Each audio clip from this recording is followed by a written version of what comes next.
Good afternoon, नमस्कार, बहुत बहुत स्वागत है। मैं हूं अमित सिंह। बात आज करने जा रहे हैं पाकिस्तान, ईरान, अमेरिका और इजराइल की। जी हां, दुनिया इस वक्त विनाशकारी महायुद्ध के मुहाने पर यानी कॉर्नर पर खड़ी है।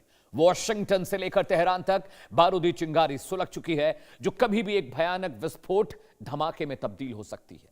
अमेरिकी राष्ट्रपति ट्रंप का अचानक अपना वीकेंड गोल्फ कार्यक्रम रद्द कर व्हाइट हाउस लौटना सिर्फ एक राजनीतिक घटनाक्रम नहीं, बल्कि आने वाले तूफान का संकेत है।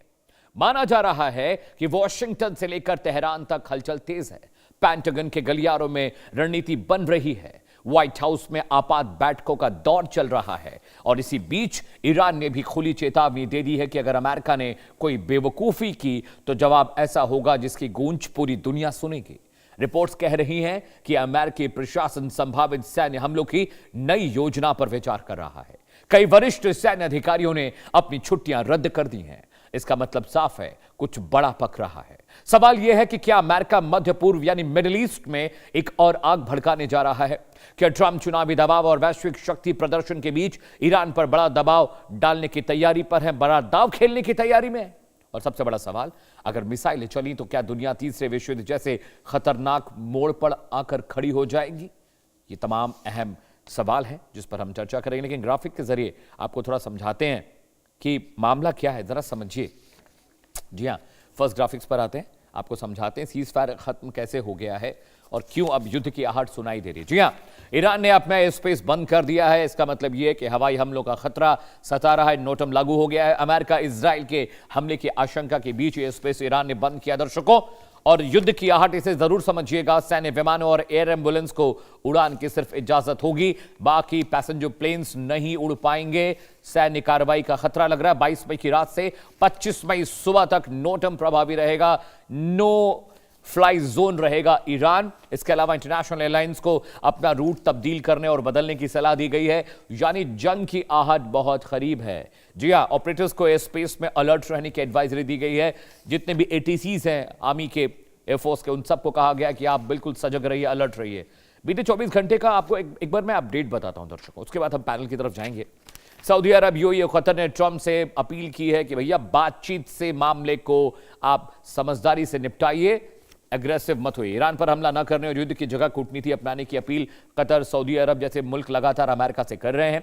इसके अलावा ईयू भी अब नाराज है। यूरोपियन यूनियन ने ईरान पर होर्मुज स्ट्रेट बंद करने का आरोप लगाने के साथ ही नए सैंक्शंस की तैयारी यूरोपीय यूनियन कर रहा है। ईरानी अधिकारियों और संस्थाओं पर नए प्रतिबंध लगाने की तैयारी में यूरोपियन यूनियन है, यानी ईरान की मुश्किलें अभी और बढ़ने वाली हैं। इजाफा होगा फ्रांस का होर्मुज स्ट्रेट खोलने के लिए। संयुक्त राष्ट्र सुरक्षा परिषद, यूनाइटेड नेशन सिक्योरिटी काउंसिल में फ्रांस ने एक प्रस्ताव दिया है कि भाई होर्मुज खोलिए, तेल को आने जाने दीजिए, बहुत दिक्कत है। अंतर्राष्ट्रीय समुद्री मिशन तैनात करने का नया प्रस्ताव भी किया है कि अब मरीन मिशन लागू होना चाहिए ईरान से लड़ाई करने के लिए। सिर्फ अमेरिका भी होर्मुज स्ट्रेट में ईरान से लड़ा, उसके बाद एक मिशन की प्लानिंग है। पाकिस्तान सेना प्रमुख आसिम मुनीर वहां पहुंचे हुए हैं। अमेरिका और ईरान के बीच तनाव कम करने की समझौते पर चर्चा हो रही, लेकिन पाकिस्तान की भूमिका एक कायर वाली भूमिका दिख रही है, क्योंकि पाकिस्तान जो चाहता था वो कर तो नहीं पाया। जी हां, कतर की टीम भी वहां पर पहुंची है। यूएई लगातार कह रहा, सऊदी अरब लगातार कह रहा कि भाई लड़ाई झगड़ा मत करिए, क्योंकि लड़ाई झगड़े से कुछ निकलने वाला नहीं। लेकिन अमेरिका से बड़ी खबर है कि डोनाल्ड ट्रंप साहब ने अपना व्यस्त कार्यक्रम छोड़कर, अपना फैमिली टाइम छोड़कर, अपना गोल्फ गेम छोड़कर वो वापस लौटे। इसका मतलब है कि ईरान पर कुछ बड़ा एक्शन होने वाला है और पाकिस्तान लगातार कोशिश कर रहा है कि वहां पर कुछ बीच का रास्ता निकला है, लेकिन पाकिस्तान का भी जो मसला है वहां सॉल्व होता नहीं दिख रहा। पाकिस्तान जिस वजह से ये शांति प्रक्रिया चाहता था वो तो हो नहीं रही है। एक बड़ा पैनल मेरे साथ जुड़ रहा है। दर्शकों, अगले आधे घंटे लगातार ईरान, अमेरिका, पाकिस्तान, इनकी स्ट्रैटेजी पर चर्चा करेंगे। स्वागत कीजिए मेजर मोहम्मद अली शाह का, रिटायर्ड मेजर साहब हैं, डिफेंस एक्सपर्ट है। बहुत बहुत स्वागत है आपका। अली अशरफ रत्ता आपको दिखाई दे रहे हैं, पाकिस्तान से लाइव जुड़े हैं। आप दोनों का बहुत बहुत स्वागत है। मेजर साहब, आप मुझे सुन पा रहे हैं? जी हाँ, सुन पा रहा हूँ आपको मैं। मेरे साहब, जय हिंद आपको सर। और पहला सवाल यही है कि डोनाल्ड ट्रंप साहब ने अपना गोल्फ गेम छोड़कर वो वापस लौटे हैं, और जब गोल्फ गेम छोड़कर ट्रंप वापस लौटे हैं, बड़ी दिक्कत हुई है दुनिया के कई सारे खित्तों में। तो अब ये ऐसा लग रहा है कि ईरान पर जो बातचीत का दबाव कतर, यूएई जैसे देश कह रहे थे, सऊदी ने भी कहा कि भाई बातचीत के जरिए करिए, पाकिस्तान के जो काउंटर पार्ट्स है वो भी वहाँ पर पहुँचे हुए हैं, लेकिन मुझे लग नहीं रहा कि शांति प्रक्रिया का अब जो सपना देख रहा था पाकिस्तान और दिखा भी रहा था, वो मुझे लगता नहीं होने वाला है। बिल्कुल आपने बिल्कुल सही फरमाया है। देखिए, दरअसल एक चीज और मैं हटके बोल दूं कि अभी खबर भी आई है कि भाई डोनाल्ड ट्रंप साहब की बेटी के ऊपर असैसिनेशन प्लॉट हुआ है। ये वो तैयारी हो रही थी, 32 साल के युवा पीढ़ी थे, युवा थे जो कि डोनाल्ड ट्रंप साहब की बच्ची के ऊपर जो 2017 से लेकर 2021 तक उनके प्रेसिडेंशियल एडवाइजर भी रह चुकी थी। उनकी एक ज्वेलरी, एक लाइफस्टाइल बिजनेस भी थी जो कि बाद में डोनाल्ड ट्रंप साहब ने बंद किया। तो पाकिस्तान, कई लोग सोच रहे हैं कि मदद कर देगा। इस्लामाबाद टॉक्स हुई, अमेरिका उनको चाहता है कि वह अपनी छवि बदल दे पाकिस्तान की। क्या वो दिल से चाहता है कि पाकिस्तान की छवि बदल जाए? अमेरिका, ये बात समझनी पड़ेगी सबको कि अमेरिका केवल सेल्फ सेंटर्ड है। वो किसी के इंटरेस्ट को नहीं देखता है। चाहे दोस्त कोई भी हो, हमारे दोस्त हैं रूस हैं, हमारे दोस्त भूटान है, दिल से दोस्ती है। कोई मतलब नहीं है कि भाई लेन देन, यहाँ पे केवल लेन देन अमेरिका का। पाकिस्तान ने दोस्ती करी है चीन से। लोग सोचते हैं चीन दोस्त है, चीन दोस्त नहीं है इनका। केवल CPEC, China Pakistan economic corridor, जिस दिन चीन का मकसद निकल आएगा ना, उस दिन पाकिस्तान को मक्खी की तरह निकाल के फेंकेगा। तो पाकिस्तान से जो लोग उम्मीद लगा के बैठते हैं कि भाई ये शायद मदद करा दे, ये शायद कुछ कर दे, नहीं कर पाएगा। इसका लॉजिकल रीजन है, लॉजिकल रीजन ये है कि अगर पाकिस्तान मदद करा रहा है, जो एक स्टेक होल्डर है, जो कि बहुत जरूरी स्टेक होल्डर है, इसराइल, इसराइल को तो मानता ही नहीं है पाकिस्तान। तो कैसे पाकिस्तान मदद कर सकता है? और डोनाल्ड ट्रंप साहब जो है, ये फंस चुके हैं इस युद्ध के अंदर बुरी तरीके से। ईरान के साथ पंगा लेके बहुत बड़ा पंगा ले लिया इन्होंने। तो बेसिकली बहुत बड़ी गलती हुई है अमेरिका से। और पाकिस्तान तो के बारे में the lesser said the better जी। ऑलराइट, अली अशरफ रत्ता साहब भी मेरे साथ हैं।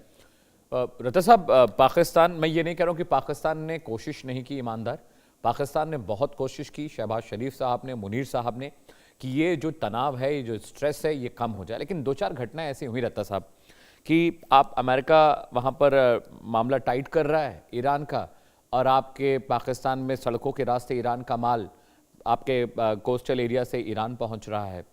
इसके अलावा बार बार अपील करने के बावजूद अमेरिका, ट्रंप साहब इजराइल को मना नहीं पाए लेबनान पर हमलों को लेकर। बार बार पाकिस्तान की अपील के बावजूद ईरान नहीं माना। ईरान ने यूएई में फिर से हमला किया, अबू धाबी में हमला किया, ड्रोन्स मारे, ड्रोन्स से अटैक हुआ, उनकी पाइपलाइन को डिस्ट्रॉय किया।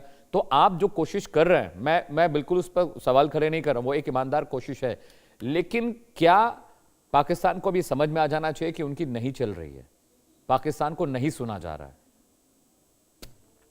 शुक्रिया अमित। अभी जो मेजर साहब आपको बात बता रहे थे कि कोई किसी का दोस्त नहीं है।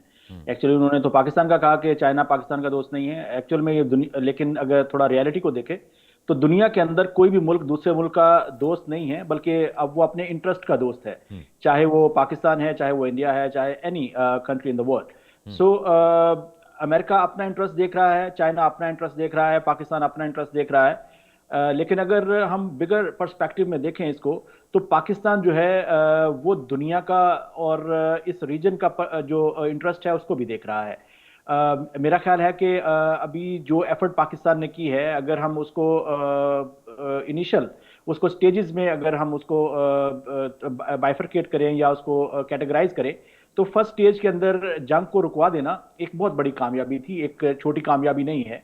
ये इस रीजन के लिए बहुत ही जबरदस्त बात थी। अब दूसरी जो चीज है, आपको पता है कि जो अमेरिका है वो सुपर पावर है, और वो नहीं चाहता कि दुनिया के अंदर जो इस पूरी एपिसोड का जो इमेज जाए वो ये जाए कि अमेरिका जो है ये जंग हार गया है। इसके लिए वो उसको एक फेस सेविंग चाहिए, उसको एक ऐसा टर्म एंड कंडीशन के ऊपर इसका एंड चाहिए जिसके अंदर वो दुनिया के अंदर अपना जो है दबदबा और अपनी जो बात है उसको कायम कर सके। और दूसरी चीज को भी आपने ध्यान में रखिएगा कि अभी मिड टर्म इलेक्शन जो है वो भी होने हैं अमेरिका के अंदर, और उसके अंदर जो है ट्रंप ने जो है अपना एक वर्जन जो है वो वहां पर भी देना है। तो वो चीज जो है उसकी तलाश में है इस वक्त ट्रंप और अमेरिका। और चाइना जो है वो एक सेंट्रल स्टेज जो है वो इस वक्त बन चुका है। आपको पता है कि अभी रिसेंटली जो है पहले अमेरिकन प्रेसिडेंट आए हैं, फिर पुतिन आए हैं, अभी शहबाज शरीफ साहब जो हैं वो 3 रोजा दौरे पे है चाइना में। और हमारे जो फील्ड मार्शल हैं वो ईरान के अंदर है। तो इसका मतलब है कि जो निगोशिएशंस हैं या जो टॉक्स हैं वो बहुत ही सीरियस नौयत की हो रही हैं इस वक्त, क्योंकि इतने हाई लेवल के ऊपर डेलीगेशंस का एक दूसरे को विजिट करना और इंगेज करना तमाम मुल्कों को, ये इटसेल्फ एक इंडिकेट कर रहा है कि बहुत सीरियसली एफर्ट हो रही है और कहीं ना कहीं पे ये पहुंच जाएगी। और दूसरी जो हमारे रिसोर्सेज, जो मेरे अपनी जो इतलात है मेरे पास, उसके मुताबिक जो है शायद अब अगले चंद दिनों की बात है, कहीं ना कहीं पे किसी ना किसी एग्रीमेंट के ऊपर जो है वो पहुंच जाएंगे।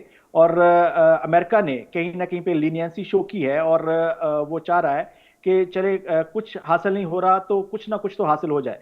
तो मींस के कुछ ना होने से जो है कुछ होना बेहतर है। लेकिन तो अशरफ साहब ये पता नहीं क्यों लग रहा है, देखिए मैं आपकी बात से बिल्कुल इत्तेफाक रखता हूं, आई बाय योर पॉइंट्स, लेकिन अब पता नहीं क्यों माहौल ऐसा लग रहा है कि ट्रम्प को जो करना है वो आदमी करेगा। और मुझे ये समझ में नहीं आ रहा है कि क्यों पाकिस्तान को बीच में डालकर पाकिस्तान को मीडिएटर बनने का मौका दिया। ये नकली बातचीत, इस्लामाबाद गए सारे काउंटर पार्ट्स वहां बात करने के लिए, ये क्यों सब्ज़बाग दिखाने की जरूरत क्या थी? मैं मेजर साहब के पास जाऊँ। मेजर साहब, from the very first day we knew it कि कुछ ये सब सारा नाटक चल रहा है खाली ट्रम्प का।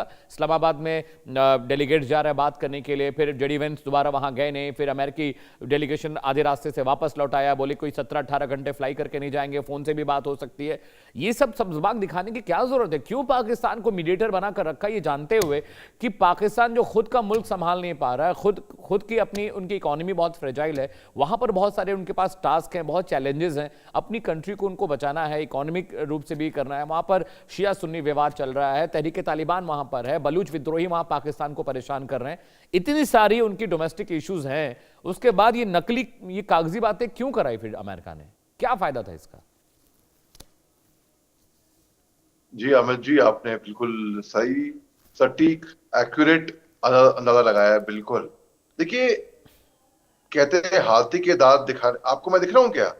मैं नहीं देख पा रहा हूँ कुछ टीवी पे। हेलो, बस अभी आपको फिक्स कर रहे हैं सर, आपकी आवाज आ रही है मेजर साहब। अच्छा, ओके। Go ahead. तो हाथी के दांत दिखाने के अलग, खाने के अलग। वो दिखावा कर रहे हैं, दिखा रहे हैं कि पाकिस्तान ये कर देगा, वो उम्मीदें लगा रखी हैं। जैसे कि हमारे पाकिस्तानी गेस्ट ने कहा कि इनके फील्ड मार्शल कहीं और हैं, इनके वजीर आजम कहीं और हैं। अब हम क्या उम्मीदें लगाएं? अगर ये एक टैंडम में भी, अगर टीम वर्क में भी साथ एक ही पेज पे नहीं है, वाकई में कोई कहीं है कोई कहीं है, तितर बितर हो रखे हैं, चाह क्या रहे हैं, क्लैरिटी ऑफ थॉट भी नहीं है। तो अगर हम लोग दुनिया सोच रहे हैं कि ये शायद कुछ कर पाए, ये माफ कीजिएगा साहब, बिल्कुल नहीं कर पाएंगे। ये एक कहावत है ना, taste of the pig lies in the आपकी ईटिंग। समझ इतनी काम कर रही होती तो इस स्टेज पे आप होते, आप ये सब कुछ करवा रहे होते, आपको समझ नहीं आएगी ये क्या हो रहा है। जब हो जाएगा फिर हम बताएंगे ये हुआ है। मेजर साहब को समझ में नहीं आ रहा जब आप बात कर रहे थे तो मैं तो आपको इंटरप्ट नहीं करा भाई साहब, हैं? मैं तसल्ली से सुना आपको। अब आप अगर आप मेरे को इंटरप्ट करेंगे भाई साहब, तो दुनिया देख रही है और समझ रही है। मैं इंटरप्ट नहीं कर रहा, सिर्फ आपको थोड़ा सा रास्ता बता रहा हूँ। इंटरप्ट किया और फिर बोलते हैं मैं नहीं कर रहा, बस थोड़ा सा ही इंटरप्ट किया तो बस थोड़ा सा ही, मैं इंटरप्ट नहीं किया है अमित भाई, मैंने आपको इंटरप्ट किया। नहीं, आपको समझ नहीं आ रही थी भाई, आपको समझ नहीं आ रही थी कि क्या हो रहा है। मैंने वो बताया आपको ये हो रहा है, तो मैंने कहा भाई परेशान है, थोड़ा तुमको बता दें कि क्या हो रहा है। चलिए सुन लेते हैं मेजर साहब, please go ahead, conclude. Major साहब प्लीज गो अहेड। मैं आईएम जैसे बी स्कूल से पढ़ाई करके आ गया बिना समझे, ठीक है? हम ऐसे ही कल पैदा हो गए, ठीक है भाई साहब? तो ठीक है मेजर साहब, आगे बताइए। हाँ प्लीज कंटिन्यू। जी अमित भाई, देखिए तो अगर हम उम्मीद लगा रहे हैं कि पाकिस्तान कुछ करके दिखाएगा,